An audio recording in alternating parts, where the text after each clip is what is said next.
Nous fêtons donc aujourd'hui la nativité de Saint Jean-Baptiste avec un jour d'avance sur le calendrier liturgique.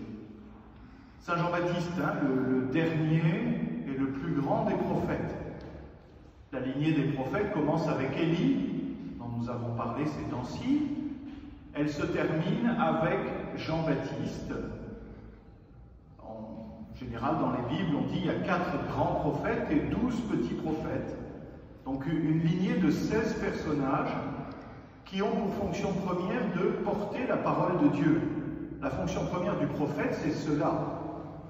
Il est saisi par l'Esprit et Dieu lui dit « Va dire ceci à mon peuple ». Ça peut être une parole d'encouragement, ça peut être une parole de consolation, ça peut être une parole d'avertissement, ça peut être une parole de correction. Il y a des oracles qui sont parfois un peu durs à entendre, mais à travers la parole du prophète, Dieu secoue son peuple et forme son peuple. Donc le prophète, c'est l'homme de la parole. Mais il est très intéressant de voir comment cette parole, en fait, s'enracine dans le silence. Juste avant la naissance de Jean-Baptiste, il y a l'épisode de Zacharie.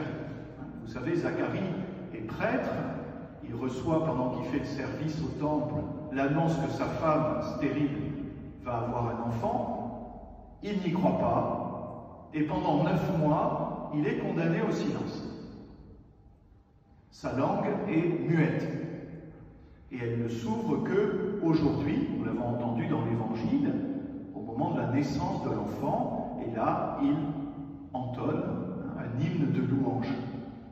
Donc 9 mois pour Zacharie de silence, pour intérioriser cette parole à laquelle d'abord il n'a pas cru. Et pour Jean-Baptiste, c'est pareil.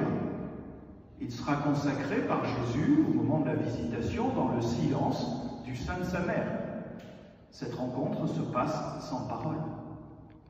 Et ensuite, il sera emporté au désert avant d'être manifesté à Israël.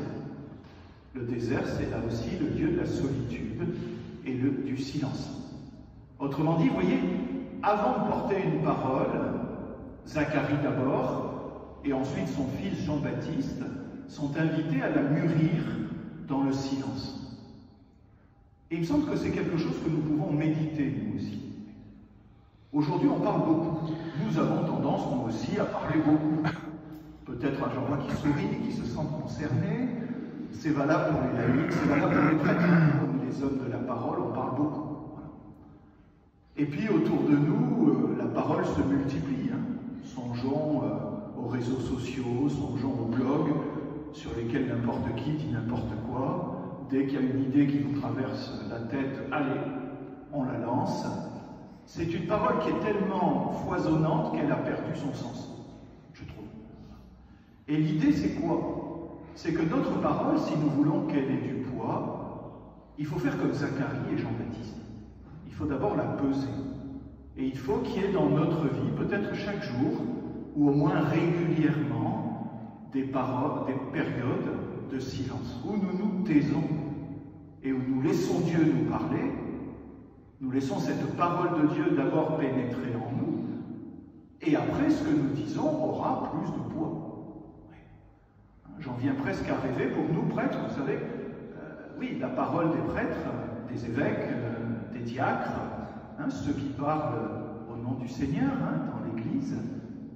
Je viens parfois à rêver que nous aussi, nous faisions comme Zacharie, que nous commencions par 9 mois de silence, ou une longue période de silence, avant de nous lancer dans une parole, quelle qu'elle soit. Bon, évidemment, c'est un peu du rêve, ça n'est pas praticable, mais l'idée est quand même à retenir, oui. Que notre parole ne soit pas multipliée indéfiniment, mais qu'elle s'enracine dans un vrai silence. Le silence de la contemplation, le silence où nous laissons la parole de Dieu d'abord pénétrer en nous. Si nous voulons être des hommes et des femmes de parole, soyons d'abord des hommes et des femmes de silence. Amen.